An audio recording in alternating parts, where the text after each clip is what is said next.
Welcome listeners. आज का topic है unit 13 of course MPA 011 state society and public administration. तो चलिए आज हम भारतीय नौकरशाही यानी इंडियन ब्यूरोक्रेसी की दुनिया में थोड़ा और गहरा उतरते हैं। ये एक ऐसा सब्जेक्ट है जिसका असर हम सबकी जिंदगी पर पड़ता है।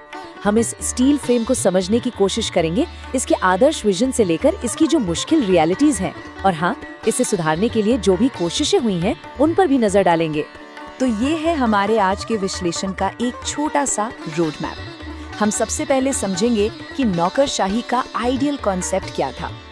फिर देखेंगे कि इसमें क्या क्या चुनौतियां आईं, खासकर भारत के कॉन्टेक्स्ट में। और आखिर में इसे बेहतर बनाने के लिए क्या किया जा रहा है और आगे का रास्ता क्या हो सकता है। तो अपनी बात की शुरुआत करते हैं मैक्स वेबर की आइडियल ब्यूरोक्रेसी के कॉन्सेप्ट से। यही वो फाउंडेशन है, वो नींव है जिस पर बाकी सारी बहस टिकी हुई है। तो चलिए देखते हैं कि ये उत्तम मशीन आखिर है क्या। देखिए, आज की समस्याओं को समझने के लिए हमें पहले ये समझना होगा कि आदर्श क्या था, मतलब नौकरशाही को असल में कैसा होना चाहिए था। तो ये डेफिनेशन हमें एक बहुत साफ तस्वीर देती है प्रोफेशनल्स का एक ऐसा सिस्टम जो परमानेंट हो, स्किल्ड हो और सबसे जरूरी तय नियमों के हिसाब से काम करे।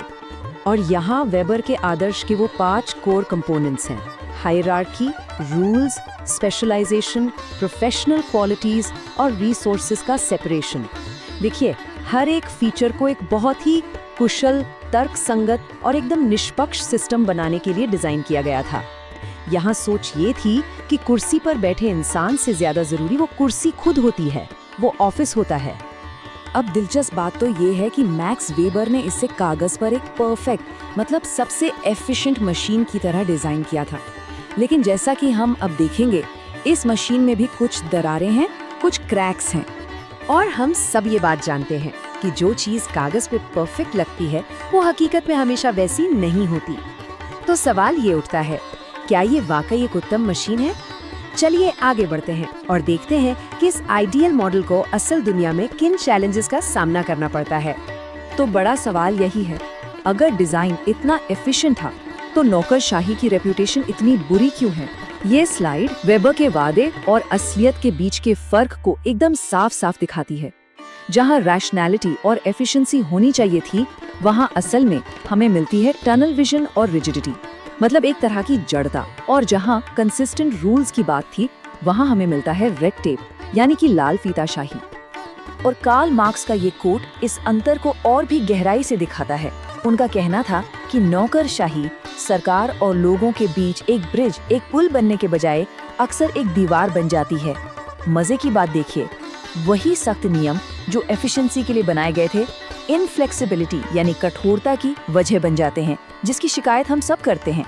मार्क्स जैसे आलोचकों का तर्क ये था कि नौकरशाही जनता की भलाई के बजाय अपने या फिर निजी हितों के लिए काम करने लगती है। अच्छा, अब इस पूरी थियरी को भारत के कॉन्टेक्स्ट में देखते हैं और भारतीय नौकरशाही की कहानी हमारे अपने स्टील फ्रेम पर फोकस करते हैं। तो आदर्श और हकीकत की ये लड़ाई भारत में कैसे दिखती है? यहाँ एक बहुत ही जरूरी कॉन्सेप्ट को समझना होगा, डेलीगेटेड लेजिस्लेशन की शक्ति। आसान भाषा में कहें तो संसद कानून का एक मोटा मोटा ढांचा बनाती है और फिर नौकरशाही उस कानून की बारीकियां, उसके रूल्स एंड प्रोसीजर्स को भरती है। इसी अपार शक्ति की वजह से, जैसा कि हम यहाँ देख सकते हैं, भारतीय नौकरशाही में कई बीमारियां या समस्याएं पैदा हुई हैं, जैसे कॉलोनियल माइंडसेट, लाल फीताशाही और भ्रष्टाचार। अब जाहिर है, जब इतने सारे मुद्दे होंगे तो सिस्टम को ठीक करने की कोशिशें भी होंगी।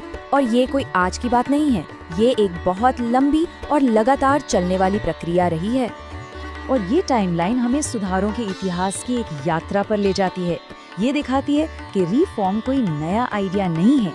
1951 की गोरावाला रिपोर्ट से लेकर 1996 के 5वें वेतन आयोग तक दशकों से इन समस्याओं से निपटने के लिए बड़े बड़े कमीशंस बनाए गए हैं। इन्हीं सुधार की कोशिशों के बीच एक बहुत बड़ी बहस छिड़ी, एक नौकरशाह को कैसा होना चाहिए? क्या उन्हें पूरी तरह से न्यूट्रल यानी तटस्थ होना चाहिए, जैसा कि लेफ्ट कॉलम में बताया गया है, या फिर उन्हें देश के विकास के लक्ष्यों के प्रति कमिटेड यानी प्रतिबद्ध होना चाहिए, जैसा राइट कॉलम में है? ये कॉन्सेप्ट इंदिरा गांधी ने पेश किया था।